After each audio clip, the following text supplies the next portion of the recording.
Hello there, everyone. Good to see you all again. My name is Joseph Zenner, back to talk about 5G. I'm a chemical engineer. I've been researching this for quite some time, and I really appreciate the interest last time from you two gentlemen, Mr. Christie and Mr. Kubash. And you gave me some homework, if you remember, Mr. Christie, right? So I did some looking in to give the others a little background for those that weren't here. It was a New York Times article that was saying that basically said the Russians were behind the propaganda of the anti-5G push. And I just wanted to point out, first off, that the New York Times is owned by people that get money from the cellular companies, so I think they're certainly biased in that way. It's kind of like saying Mayor Turner is not biased when he's been given an award by Verizon, a champion award.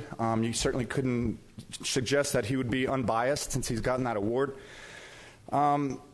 So luckily for me, in between the last time I came and now, there's been a huge global summit on this. It's called the 5gsummit.com. Anyone can check it out. The 5gsummit.com. There's over 12 medical doctors, lots of different experts on the material. So I wanted to just go through really quickly some of the topics covered. Dr. Deborah Lee Davis, PhD, talked about the science on 5G and wireless radiation. Robert Kennedy Jr., who's a nephew of the gentleman you mentioned last time, Mr. Kubash, JFK, he talks about the dangers of 5G to children's health. Of course, smaller humans are affected more than larger humans in this. Babies and pregnant moms should be studied first. It's too late to stop this maybe, but it's not too late to collect data, which they have no intention on doing as of yet.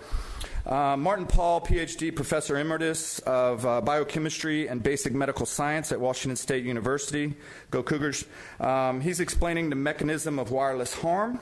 Ronald Melnick, PhD, Clear Evidence of Cancer, the $30 million NTP study. That's a very valuable study to check out as well.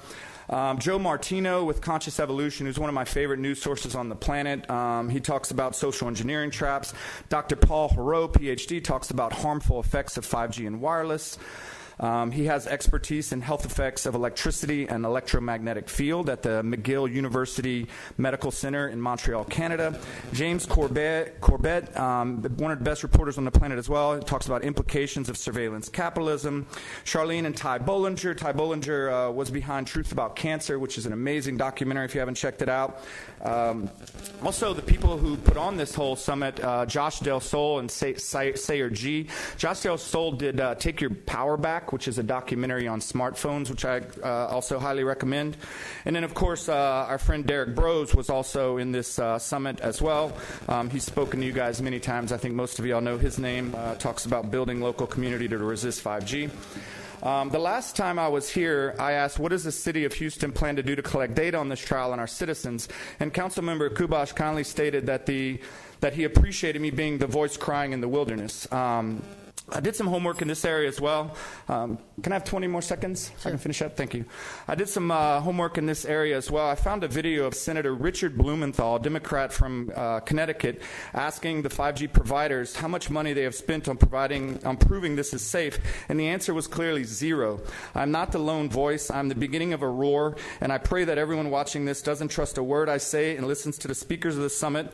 I learned so much about this topic and others while watching this summit, and I invite everyone to do the same. Thank you so much for your time. Thank you. Councilmember Christie. Mr. Zenner, keep educating, because it's all about education. When you talked about research, the negative effects, zero is spent.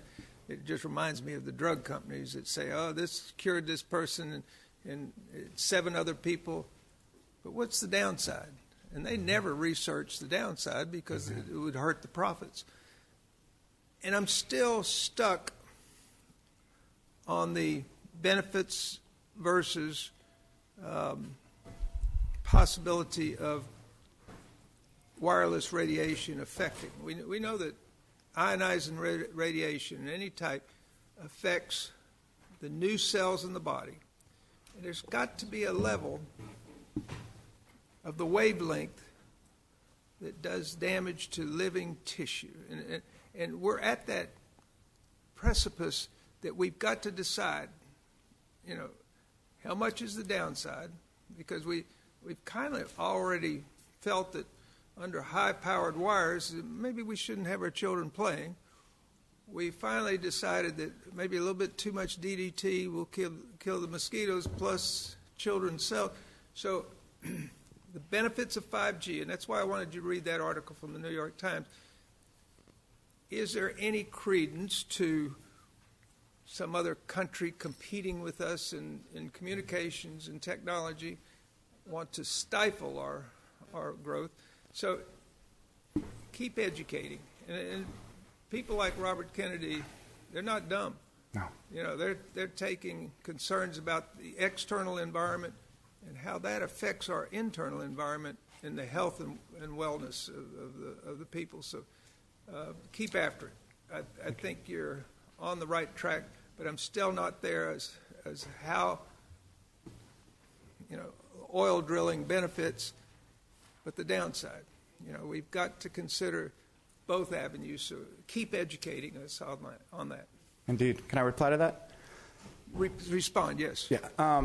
I think one of the benefits is high-speed internet, but it's like, you know, do we really want the kids of Houston to play video games faster at the risk of giving the whole city cancer? Like, it just, I mean, it doesn't make sense. And yeah, another country might have faster internet than us for a bit, but they raced to get this out to market, and now they're going to face the implications of all the medical, you know, side effects, where we could watch that happen and determine whether it's going to harm people in other countries before we jump in. And that's why I think Houston being one of the 3 top cities to try this on doesn't make sense. It's just too many people in this city to gamble on our lives. Let me give you one more bit of homework. So on the other side, cybersecurity is paramount.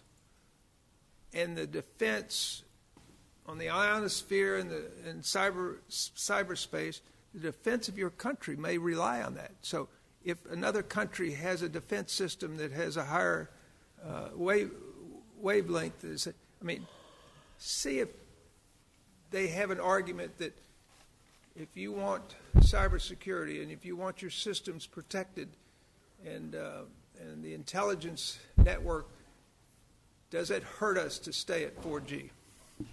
Yeah, I mean, I don't think it's worth it at cost of being surveilled all the time. I mean, the surveillance aspect of this is completely scary, and I would not sacrifice freedom for security in that way at all, personally. Thank you. Thank you very much. The5gsummit.com.